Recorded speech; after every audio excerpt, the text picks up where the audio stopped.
আজকে শেয়ার করব একদম গ্রাম্য পদ্ধতিতে আলু ঘাটি।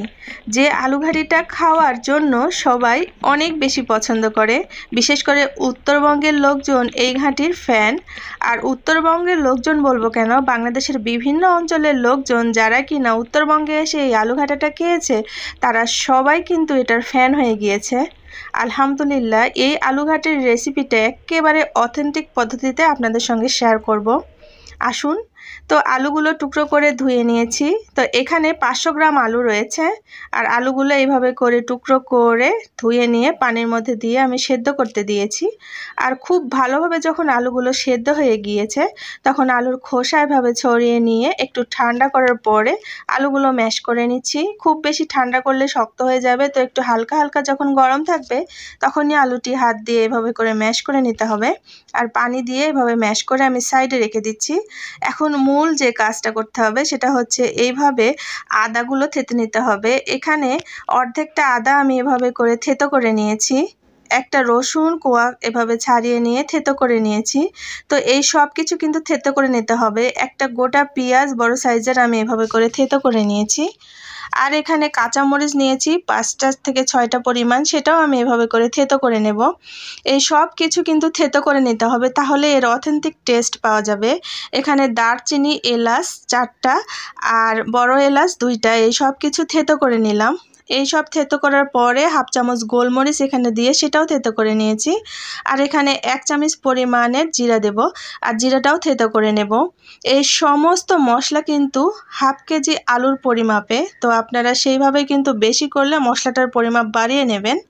আর এখানে দিয়ে দিচ্ছি 1 চামচ পরিমাণের হলুদের গুঁড়া, মরিচের গুঁড়া, লবণ আর হচ্ছে হাফ চামচ আদা রসুন পেস্ট। এই সব কিছু দিয়ে পরিমাণ মতো পানি দিয়ে এখানে সুন্দর একটা পেস্ট করে রেখে দিলাম। আর এখন চলে এসেছি হাঁড়িতে, আর হাঁড়ির মধ্যে দিয়ে দিলাম পেঁয়াজ কুচি 1টা, 2টা তেজপাতা, 2টা শুকনা মরিচ আর পরিমাণ মতো তেল। এখন এই সব কিছু লালচে বাদামি করে ভেজে নেব। অথেন্টিক টেস্ট পেতে প্রত্যেকটা রেসিপির কিন্তু A to Z ফলো করতে হবে। আর এর মধ্যে থেতো করা যে সব কিছু আমি রেডি করে রেখেছিলাম সেগুলোও দিয়ে দিলাম।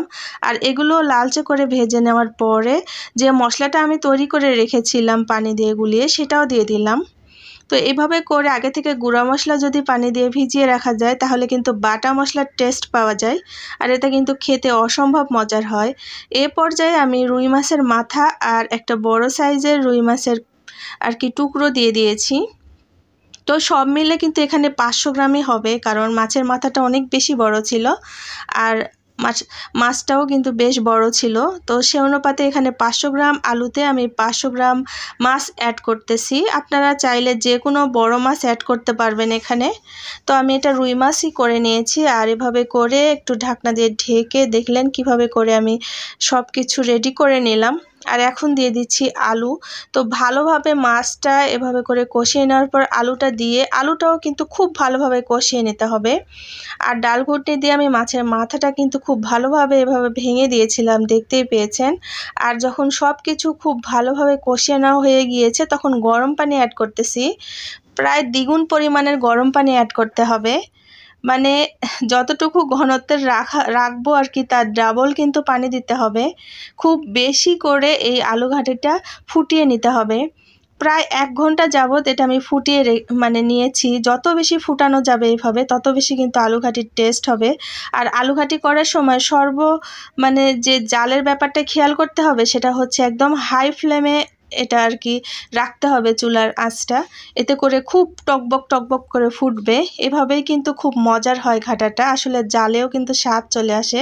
আর রেডি হয়ে গিয়েছে, দেখতেই পাচ্ছেন গরম গরম ভাত নিয়ে কিন্তু আমি বসে গিয়েছি। এ পর্যন্ত যারা আমার ভিডিওটা দেখলেন তাদেরকে অনেক অনেক ধন্যবাদ। আমার চ্যানেলে নতুন হয়ে থাকলে চ্যানেলটা সাবস্ক্রাইব করে নেবেন।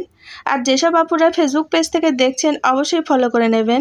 রেসিপিটা ভালো লাগলে ফ্রেন্ডস অ্যান্ড ফ্যামিলির সঙ্গে শেয়ার করবেন। আল্লাহ হাফেজ।